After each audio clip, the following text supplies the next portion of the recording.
દ્વારકામાં ઠાકોરજીનું મંદિર, એની ઉપર માતાજીનું મંદિર છે, આજે પણ છે.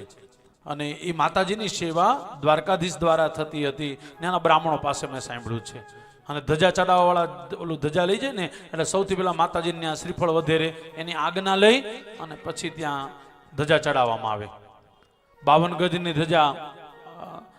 હવે તો ધીરે ધીરે આખો સમય બદલાઈ ગયો, પણ મને સાંભળે છે એટલા વર્ષોથી, હું 13 યર્સનો તો પહેલી વાર ગયો. પછી આપણે નિયમ રાખ્યો કે જ્યારે મન મૂંઝાય, ક્યાંય ન ગમે, એકલા હોય ને, કોઈને પૂછ્યા વગર ત્યાં જ ભાગી જવાનું.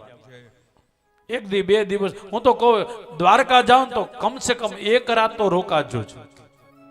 હા, ઈ રોકા, એની કૃપા હોય તો જ રોકાય. પાછું મેં એ જોયું છે, એની કૃપા ન હોય તો પાછા રોકાઈ ન શકે. ઘણા એમ કે ને આર્યુ દ્વારકા, આર્યુ નહીં, જ્યાં જાવ તો ખબર પડે. અને આની કૃપા હોય તો જવાય. બાકી અમારી હારે રહેવા વાળા ઘણા વ્યક્તિ કે દ્વારકા આવું આવું આવું, પણ ક્યાંય જવાતું. યાદ રાખજો, ધર્મસ્થાન વસ્તુ એવી છે કે ત્યાં ઈ દેવની આજ્ઞા વગર, ઈચ્છા વગર તમે ક્યારેય જઈ નથી શકતા. જૈન મુનિના આચાર્ય થઈ ગયા, તમને ખબર હોય તો, તરુણ સાગરજી મહારાજ.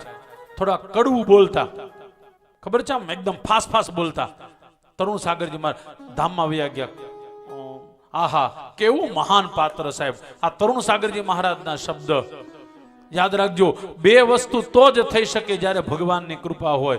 એક, ભગવાનના ધામમાં તમે ત્યારે જ જઈ શકો જ્યારે ભગવાનની ઈચ્છા હોય. અને બીજું, અંદરથી સોરી મિચ્છામી દુક્કડમ ત્યારે જ નીકળે જ્યારે ભગવાનની ઈચ્છા હોય. પરાણે બોલ્યો મિચ્છામી દુક્કડમ, એમાં કઈ મજા નહીં. પણ ભગવાન બોલાવરે તો સમજી લેવાનું આપણા બધા પાપ બળીને ભસ્મ થઈ ગયા. કથા છે બહુ સરસ મજાની. આ મણીને લઈ અને સતરાજી જાંબુવતીને લઈને ઠાકોરજી દ્વારકામાં આવ્યા. અને જેવા દ્વારકામાં આવ્યા, દ્વારકાવાસીઓ બધા રાજી રાજી થઈ ગયા. કેટલા દિવસ પહેલા વયા ગયા હતા. બધાને જાહેરમાં બોલાવ્યા. અહીંયા આવો બધાય. સતરાજીતને પણ બોલાવ્યો અને મણી આપી દીધો. લે સતરાજીત, તારો મણી. સતરાજીત ભોઠો પડ્યો કે મેં કૃષ્ણની ઉપર ખોટો આક્ષેપ નાખ્યો.